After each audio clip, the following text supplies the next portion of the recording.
Project Management Insights, providing project managers with professional development in the interpersonal skills areas of leadership, team building, and communication. Hi everyone. Firstly, I just want to say that I'll be doing double podcasts this next couple of weeks, making up for the few that I've missed because I've been really sick. So apologies for not getting you your weekly dose of project management insights. And as I said, you'll get a double dose in this next couple of weeks to make up for it. Today, I want to talk about introverts, and I know it's a label, but basically it's those quiet ones, the quiet achievers that I sometimes like to call them, that are on your project teams. How do you manage those people, or how do you see them? I think oftentimes we tend to notice only the things that don't work or that we don't like about these people. And oftentimes that might be what seemed to be negativity, the way that they will come back with criticism or negative feedback on something because they've sat and thought about it, and then they will give you their opinion on it, which is not always positive. What I noticed though is that these people have some really, really valuable and great traits that are often overlooked because of what we see as the front face of these people, or how they appear to us when we interact with them, and that is quiet. They appear quiet. We question whether they are actually listening and engaged in what we're doing. Well, I'm here to let you know that yes, they are. And these people tend to be the deep thinkers. They're people that consider things. And so you will find that whilst they might not always speak up in a meeting or be fully engaged in a way that you're expecting them to, they're listening. They are paying attention. They will be taking in everything that's said, everything that's discussed, and considering it in a way that has them then perhaps come back later on with feedback, concerns, comment, and sometimes even more ideas based on what's already been discussed. They might not openly talk out loud in the meeting, and that doesn't mean that they're not really fully engaged. You might also find that these people tend to be quite prepared. They do understand what it's like to be ready and prepared when it comes to coming to a meeting or being engaged in something. They will have their research done. They will understand what needs to be done. They will be able to tell you that this is what's required. This is what they've done. This is what they've finished. They will be prepared. So don't, again, think that just because they're quiet, they're not prepared.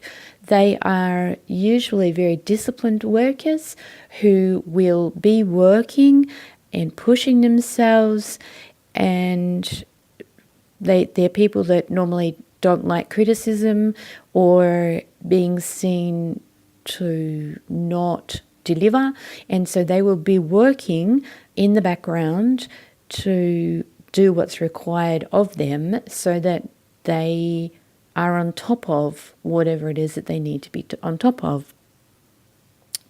You might also notice that they're very creative, and by this I mean they might have great ideas. So in a brainstorming session, again, you might think that they're quiet, and yet all of a sudden they'll come out with some brilliant ideas. So treat them with the respect and know that they will have ideas, they will get creative, they will have suggestions and recommendations.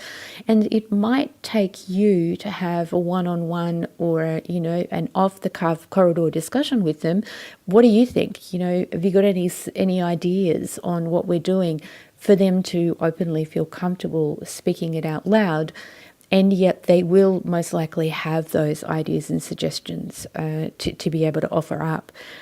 They are reasonably smart, And by that I mean, I'm not going to say that they're smarter than these so-called extroverts, the people that are out there.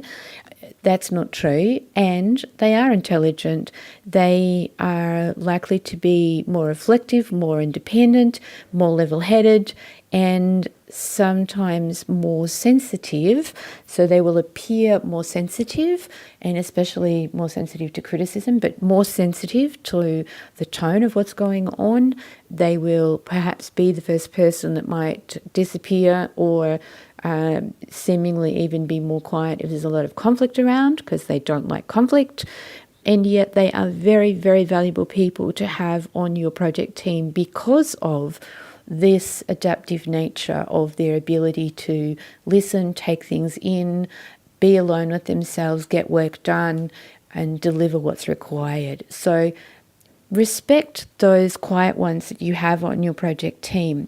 Give them the amount of credit that they deserve for delivering, for being considering, for being creative and giving you ideas and recommendations, and be open to perhaps talking to them in single environments at times rather than in a broader team meeting if they happen to be really, really introverted and not comfortable speaking up.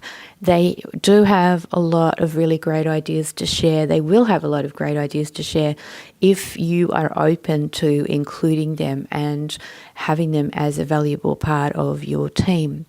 Now, don't be fooled. Some of these people might appear on the outside to be very boisterous or extroverted or out there, and yet underneath what you might find is that they are the quiet and more alone type. And so, sometimes we can be fooled by thinking that those extroverts, the ones that are out there and seem to be brash and know-it-alls, it's not really true. That's not what's going on behind the scenes. So perhaps just really tune into exactly what the person is, the true traits that the person is exhibiting, whether you notice that there's like a screen up and a facade that occurs, and whether they are the quiet, reflective type behind the scenes, because you will get the most value out of these people if you give them credit for their thinking ability and their listening ability and their ability to drive and to deliver, the ability to remain focused, their ability to spend time on their own and not need to be engaged and involved with everyone else. They are very, very valuable members of your team and well and truly worthy of sitting at the table with you and engaging in your project team.